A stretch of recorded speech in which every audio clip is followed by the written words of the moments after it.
exists outside of time, similar to the stories that we find in Jonah, Ruth, and Esther. It is a story meant to tell us about, to use that wonderful turn of phrase by Marcus Borg, things that are true, some of which actually happened. So anyway, as I was saying, it was the best of times, the story tells us. Nebuchadnezzar had just completed an epic conquest of the neighboring territory of Medes, soundly defeating his rival King Arphaxad and expanding not only his territory, but his reputation to a great degree. And there was rejoicing and feasting in the capital of Nineveh. But as the king sat contemplating his great victory, his thoughts turned to more troubling things. You see, in the height of the battle, when things had not looked so assured, Nebuchadnezzar had called for reinforcements from the vassal nations surrounding his empire. But they had not come. In fact, they had refused to come, sending Nebuchadnezzar's messengers back alone and in disgrace. And this fact had Nebuchadnezzar very troubled. His subjects, he mused, did not fear him. And for an emperor, that was very bad news. So Nebuchadnezzar devised a plan to punish the insubordinates and to remind them of their place. So he called his general, Holofernes, to him and explained that he was sending him out to the surrounding lands to teach the people a lesson. And Holofernes was to kill, pillage, and burn as many villages as he could get to before everybody came to their senses. And so he went out and did exactly that. And it did not take that long until the surrounding territories cried out for mercy, surrendering themselves into his hand and promising that never, ever, ever, ever, ever again would they fail to respond to their master's commands. And they welcomed Holofernes into their villages with garlands and tambourines and festivals. And he did spare their lives, but he also pressed on in his campaign to destroy all their individual temples, assuring that they would henceforth worship only the emperor. But not everyone, it turned out, was so open to this coerced religious conversion. There was a small and insignificant band of people ensconced in the hill country who heard of this campaign and banded together to say, "Not in our house." And these were the Israelites. Rather than sending sheepish emissaries to Holofernes begging for peace, the people of Judea prepared for war. They seized the hilltop fortresses, they fortified the mountain villages, they stored up food, they closed all the routes through the hills which led to the city of Jerusalem where their holy temple stood. And then all the people of Israel humbled themselves and put on sackcloth and fasted and offered sacrifices and prayed that God might protect them. And they prayed especially that God might protect those in the mountain village of Bethulia, the one closest to the plain in which the armies of Holofernes were drawn up. And when Holofernes heard about all this, he was perplexed. He said, "Who are these Jews? Who are these people? I've never heard of them." So he summoned some local army officers to fill in him, and among these was Achior of the Ammonites, who came forward to offer some background information about the history of Israel, which you too can read more about in the whole Old Testament, which he sort of summarizes. But the most important thing to note for our purposes is that along with the details of Israel's history, Achior provided an ominous proclamation. These people, he said, the Jews, they are in relationship with a powerful God, a God who will protect them as long as they are faithful. Now, if they fall into sin, that is one thing, and there is a chance we could succeed against them. But as long as they are obedient to God, God will defend them, and it would be better for us to pass them by. And of course, that did not suit Holofernes' ego at all, and he had Achior tied up and thrown outside the gate of the city of Bethulia. He said, "If you like them so well, you can go be with them." And the next morning, the Israelites came out and brought him in the city, and Achior shared with them the plan to besiege them, and they were very worried, but they remained steadfast in their belief that God would protect them, right up until the point the water ran out.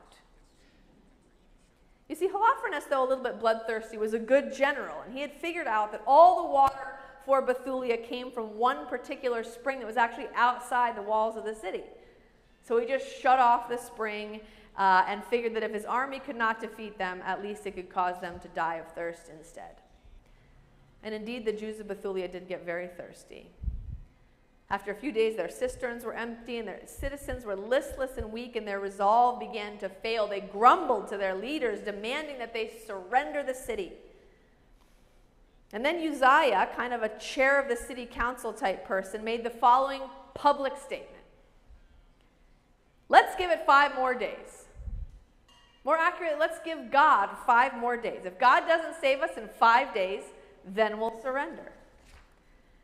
And this sounded okay to most of the people, though they were still very thirsty. They went home to wait, but it did not sit well with Judith. You were waiting for me to get to Judith. You thought, I'm never going to get to it. Here she is. Did not sit well with Judith, who was the city's most respected, most wealthy, most faithful, and also most beautiful widow you just heard Darcy read about.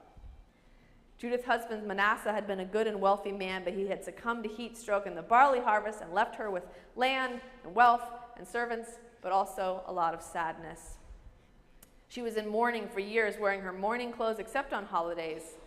And she was known by all to be fair and faithful and wise. The fact that she did not approve of the city councilor's plan was not good news, because everyone knows if there's one thing you should never do, and I know this from many years in the church, it is mess with powerful, respected widows. Never. So Judith had all the city councilors over to her house, and she said in not uncertain terms, "What on earth are you thinking?" She told them it is very foolish to put God to the test or to give God ultimatums. God is God, she reminds them, not a human whose whims are so easily shaped by present crises. Salvation, she said, will come by God's choice, not our own manipulation. And with that, she concluded, but since you've already messed everything up so much, you might as well just stand back so I can fix it. And they did, and she did. Well, first, actually, she went and prayed, not a bad place to begin, and then she took off her mourning clothes and she put on a party dress. And she did her hair, and she put on her best jewelry, and she put on a little makeup, and then she put some provisions in her bag, you know, it's like a Gatorade, some granola bars kind of thing. And she and her maid made for the city gates, and they slipped out in the night, and they headed straight for Holofernes' camp. Now, when they were confronted by the patrol at the edge of the camp, Judith batted her eyelashes and said in her most melodious voice, "Oh, please help me. I'm fleeing Bethulia because the people there were about to sin and save themselves by eating meat designated for sacrifice, and I just can't be party to that. Will you please take me to your commander so I can give him a report of what I know?" More eyelash batting, and captivated by Judith's beauty and faithfulness, the patrol did just what she asked, took them to Holofernes. So she met the great general and told him what she just told the patrol. The people of Bethulia were about to sin in order to save themselves, and wouldn't the great, powerful, strong, intelligent general Holofernes please help her make her escape? Perhaps she could stay in his camp, she suggested. If he would only allow her to go out each night and bathe and say her prayers, she could be quite comfortable here with all of these strong, smart, manly men. And Holofernes agreed. Can you believe that? Of course. Excited not only by the possibility of Judith's presence suggested, but also by the military advancement that now seemed an option, he allowed her to stay and rest there with her maid. And each night for a few nights, they went outside the camp to pray, and then they came back. And after a while, Holofernes thought, well, since we have a beautiful woman in our camp, we might as well, invite her to dinner. And so he threw a great banquet, and he ate and he drank. And he ate and drank some more, and he enjoyed Judith's company, and he ate and drank more and more. In fact, he drank more than he had ever drunk in a single day since his birth.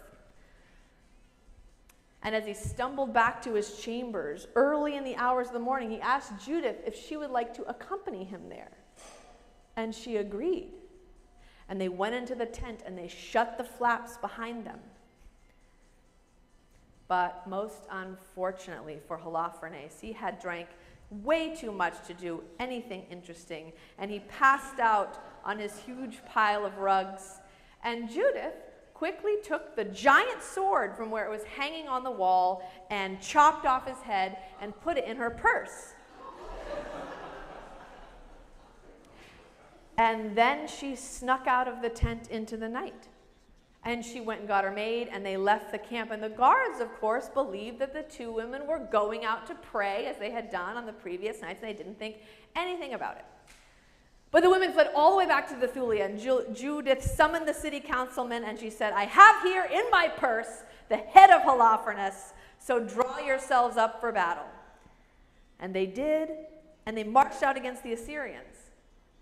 And the Assyrian soldiers, very confused by this strategic development, ran to find their master and instead found his body without a head lying on a bed, and they were thrown into confusion. And the Israelites marched against them and overtook them, and the Assyrians scattered and they retreated, and there was a great celebration in all of the land of Israel. And after they had plundered the encampment, Judith led the whole village in a raucous dance party, and they sang a song of celebration that was something like, let's celebrate. An evil man was cut down today at the hand of a woman no less. Huzzah! Let's celebrate that God was with us when we were tested, that our God is a God for the weak, not the mighty, for the oppressed and the forsaken. Let's celebrate, because no one will ever forget this story. And they didn't. So that's Judith. It's another one that may be not familiar to us, but as all good stories, including biblical stories, do, I think it just offers a window for us to look at the world and ourselves. Of course, right, content warning, we also have to recognize this is a story of its time, its worldview limited by the boundaries of knowledge as they exist when it was written. But despite these limitations, I think the story of Judith can still be a help to us, especially because at its core it attends to the central question of how to be a citizen and a person of faith at the same time. Right? That's what Judith had to figure out. You see that in her conversation with the leadership of her town. How do we balance our spiritual commitments and our national interests, right? And I was thinking about this. There's so many different models of citizenship represented by the characters in this story. There's Holofernes, who's really just doing his master's bidding and defending his own nation. There's Achior, who speaks the truth at great risk to his own life and ends up an ally to his enemy. There are the city councilors who respond to the frustrations of their people, even if it kind of leads them in the wrong direction.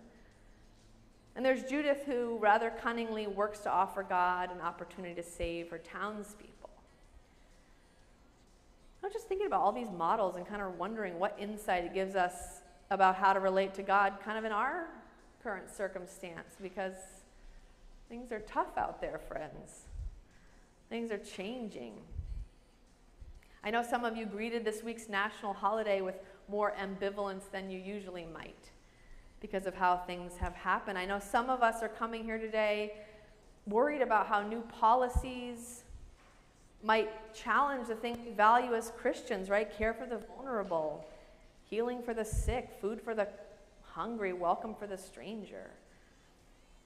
So the question for us is the same as for Judith. How do we function as people of faith who are also citizens in a broader system? And one lesson I take from Judith is that there is a difference between believing God is with us and believing God is on our side.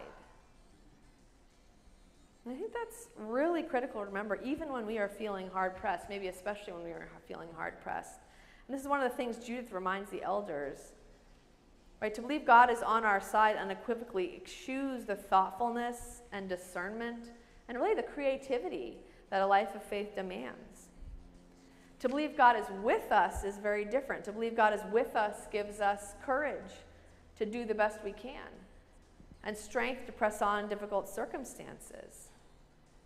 I think it also embeds in us the humility and compassion which being faithful to God requires, right? The capacity to discern, and to grow, and to see. A second kind of lesson I take from Judith is that righteousness within is related to success without. I mean, this seems to be one of the more important things about the story of Judith, how she models a connection between internal piety and external action. right? The first thing she does before going forth on her campaign is to pray and fast and commune with God, and then she goes out. I think this pattern implies that vigilant attention to and responsibility for order in our own heart is related to our capacity to interact faithfully with others, people of other faiths, other nations, other places, other ideas. That tending to that seems to be very important. Maybe you're still wondering, like, yeah, but what are we going to do? What are we going to do? And I think after spending the whole week with this text, that my answer is we're going to do what Judith did. We're going to continue to be faithful to what we believe, know about God. We're going to continue to be courageous in obedience to our work, right, which is feeding the hungry, visiting the sick, welcoming the stranger, and looking for ways we can use our gifts to defend the vulnerable. Even when we are thirsty for hope, even when we can't see the way ahead, even when we feel surrounded by opposing forces, we're going to be faithful. Because we too are brave and beautiful and smart and loving, and we too have faith in a God who walks with us and who stands for all of us, just as God did for Judith, who I'm glad we can now call our friend. So I offer that story and those invitations in the name of the God who created, redeemed, and sustained us always. And if you like,